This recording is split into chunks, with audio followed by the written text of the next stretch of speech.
Hello दोस्तों, मेरा नाम नेहा है और आज मैं आपको कक्षा 12 विषय गणित अध्याय 1 संबंध एवं फलन के बारे में बताऊंगी।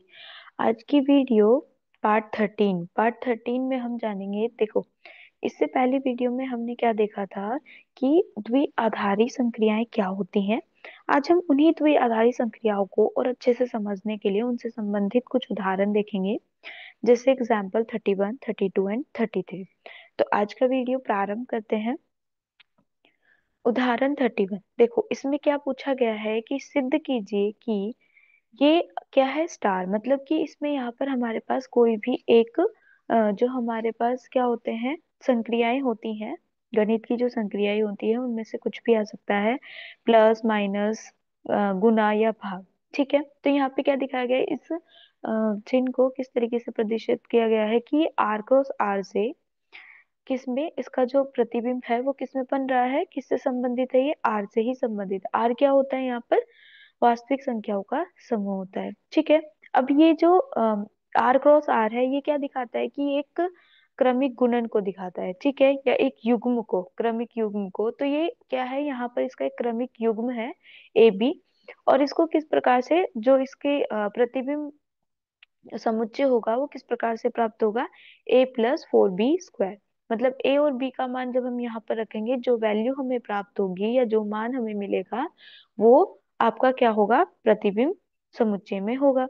तो ये क्या है, द्वारा प्रदत्त एक द्विआधारी संक्रिया है, ये हमें सिद्ध करना है। ठीक है, तो द्विआधारी संक्रियाओं के लिए देखो यहाँ पर r क्या होता है, वास्तविक संख्याओं का समुच्चय होता है, जो कैसे माइनस अनंत से अनंत तक के बीच के जितने भी मान होते हैं, वो जितनी भी संख्याएं होती हैं वो सभी इसमें उपस्थित होती हैं। देखो, और हमें यहाँ पे क्या दिया गया है, ए बी, ये भी किसी आर से संबंधित है। तो यहाँ पर भी क्या दिया हमने, कोई एक युग्म ले लिया। ठीक है, चूंकि जो ये हमारे पास संक्रिया है, ये प्रत्येक युग्म ए बी को आर के लिए क्या करती है, किस ये हमें यहाँ पे क्या दिया गया, आर के लिए a+4b² से एक वास्तविक संख्या ही प्राप्त होगी। मतलब इसमें जब हम ए बी का मान रखेंगे तो हमें a+4b² का 4b² में रख के हमें जो मान प्राप्त होगा वो एक वास्तविक संख्या ही प्राप्त होगी। ठीक है, उदाहरणतः हम देख सकते हैं कि कोई भी, देखो अभी हमें द्विआधारी संक्रिया दिखानी है तो हम क्या देखेंगे कि ये इसमें कोई मान रखने पर हमें वही प्राप्त हो।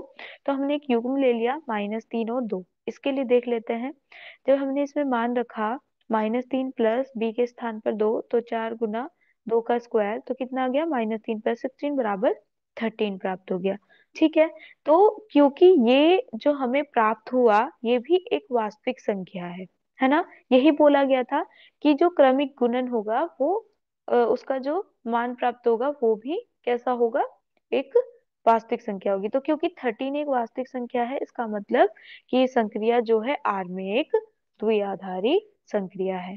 ठीक है, आगे देखते हैं।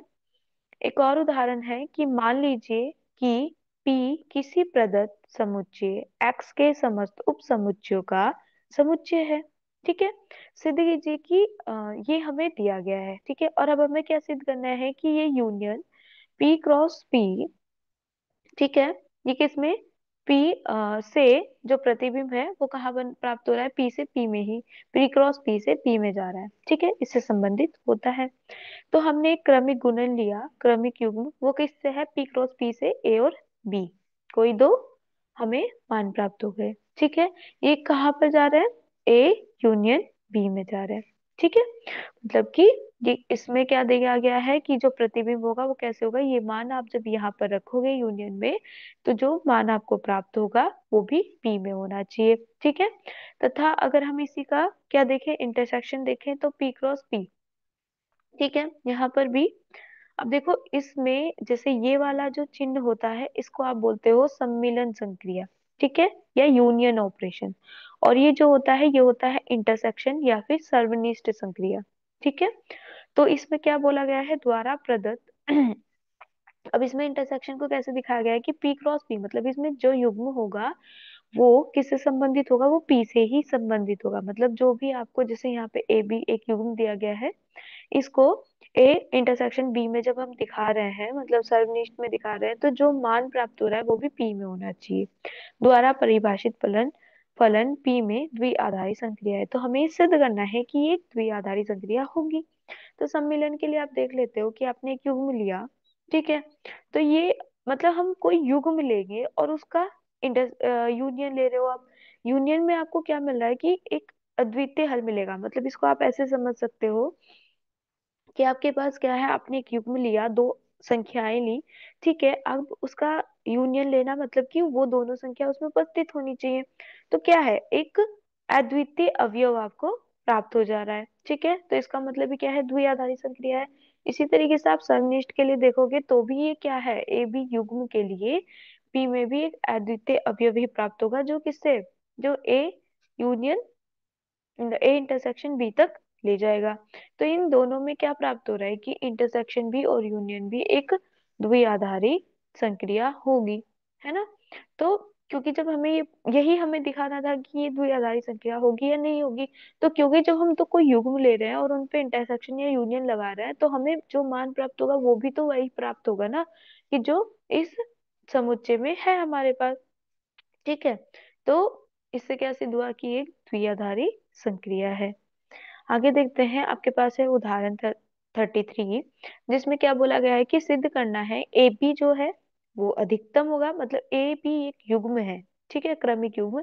इसमें जो अधिकतम मान है, ठीक है, वो उससे संबंधित है, द्वारा परिभाषित। अब देखो अधिकतम के लिए, इन दोनों के अधिकतम के लिए किस तरीके से परिभाषित किया है, इस चिन्ह द्वारा, ठीक है। इसमें जो युग्म है आर क्रॉस आर से, मतलब वास्तविक संख्याओं से, वो उसका जो अधिकतम मान होगा वो भी कैसा होना चाहिए, आर में ही होना चाहिए। इसी प्रकार हमें एक और दिया, तथा ए बी का जो निम्नतम है, मतलब इसमें जो निम्न मान होगा, ठीक है, वो उसको किस तरीके से दिखाया गया है, इस चिन्ह द्वारा दिखाया गया है, ठीक है। तो आर क्रॉस आर मतलब इसमें जो ए बी युग्म आप लोगे वो किस में होना चाहिए, आर में ही होना चाहिए, ठीक है। ये एक द्विआधारी संक्रियाएं हैं। तो इसको देख लेते हैं कैसे। क्योंकि देखो आपको पता है ये जो चिन्ह है ये किसके लिए दिखाया गया, अधिकतम के लिए। तो ए बी में दोनों मान कैसे हैं, आर से लिए गए हैं, मतलब वास्तविक संख्याएं ली गई हैं। तो दो वास्तविक संख्याओं का जो अधिकतम मान होगा वो भी एक वास्तविक संख्या ही होगी, है ना। तो को समुच्चय आर के एक अद्वितीय अवयव नामतः ए तथा बी में से अधिकतम पर ले जा रहा है ना। मतलब इनके दोनों का जो अधिकतम मान है वो भी तो एक वास्तविक संख्या ही है, ठीक है। तो क्योंकि एक वास्तविक संख्या है, तो ये क्या होगा, क्या हो जा रहा है, ये द्विआधारी संक्रिया हो जा रही है। इसी प्रकार हम देखते हैं, किसको देखेंगे, ये वाला चिन्ह जो हमें दिया गया है ये किसके लिए दिखाया गया है, निम्नतम मान के लिए। अब देखो कोई दो संख्या आपने वास्तविक संख्याएं ली हैं, अब उन दोनों संख्याओं का निम्नतम मान जो होगा वो भी एक वास्तविक संख्या ही होगी, क्योंकि उन्हीं मानों में से हम उठा रहे हैं, है ना। तो तो इससे क्या प्राप्त हो रहा है कि इन दोनों का निम्नतम मान भी कैसा होगा, एक अद्वितीय अवयव, मतलब एक अद्वितीय अवयव होगा, जो कैसा है, वास्तविक संख्या ही है ना, जो हमें दिखाना था। तो इससे क्या प्राप्त हो गया कि ये भी एक कैसा है, द्विआधारी संक्रिया है। यही हमें सिद्ध करना था। अब देखो इस पे हम कुछ टिप्पणी देख लेते हैं कि जैसे यहाँ पर 4 और 7 के लिए हमने देखा कि इसका अधिकतम मान 7 है, ठीक है।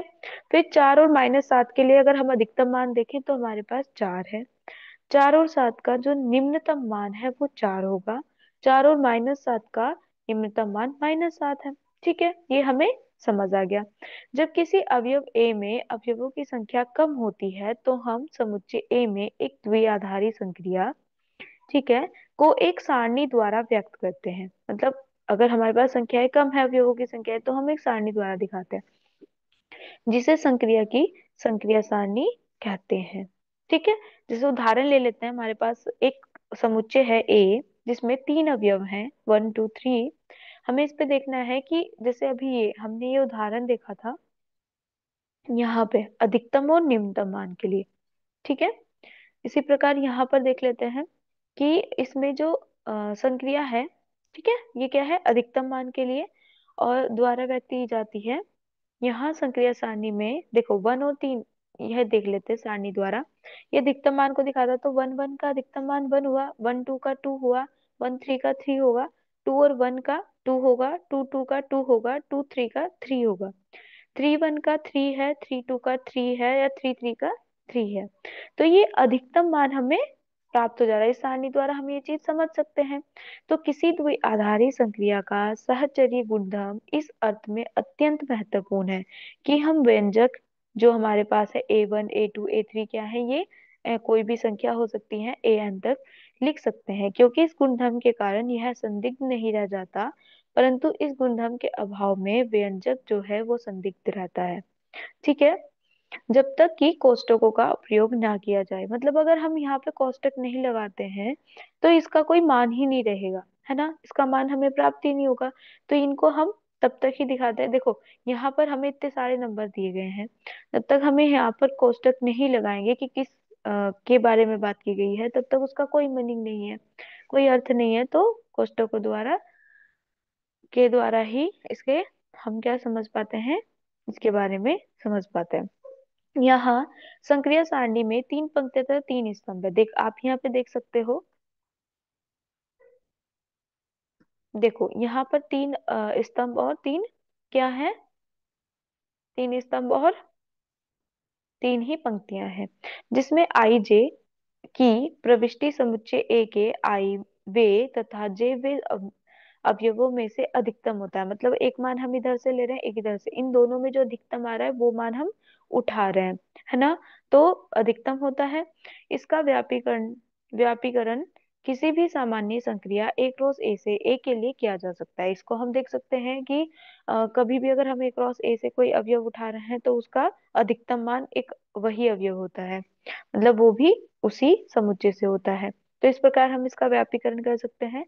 यहाँ पर हमने देखा कि यदि ए में इतने सारे अवयव हैं A1 से AN तक, तो संक्रिया सारणी में n पंक्ति तथा n स्तंभ होंगे। इसी का अगर हम साधारण रूप देखें तो इसमें क्या होता है कि अगर n अवयव हैं तो n ही पंक्ति और n ही स्तंभ होंगे, जिसमें IJ जो होगा वो किसको बताएगा, जो हमें संक्रिया दी गई है उसका मान जो प्राप्त होगा उससे सॉरी प्राप्त होगा। ठीक है। विलोमतः n पंक्तियां तथा n स्तंभों वाले प्रदत्त किसी संक्रिया सारणी जिसकी प्रत्येक प्रविष्टि A1 से AN का एक अवयव है के लिए हम एक द्विआधारी संक्रिया A से A में परिभाषित कर सकते हैं। इस प्रकार की AI और AJ बराबर संक्रिया सारणी की IV पंक्ति तथा JV स्तंभ की प्रविष्टियां हैं। ठीक है, इस प्रकार हम कर सकते हैं। तो अगले भाग में हम क्या पढ़ेंगे कि कर्म विनिमय मतलब कम्यूटेटिव क्या होता है, उनसे संबंधित कुछ उदाहरण, फिर साहचर्य नियम क्या होता है, एसोसिएटिव क्या होता है, और उनसे संबंधित कुछ उदाहरण। तो आज की वीडियो हमारी यहीं पर समाप्त होती है। धन्यवाद।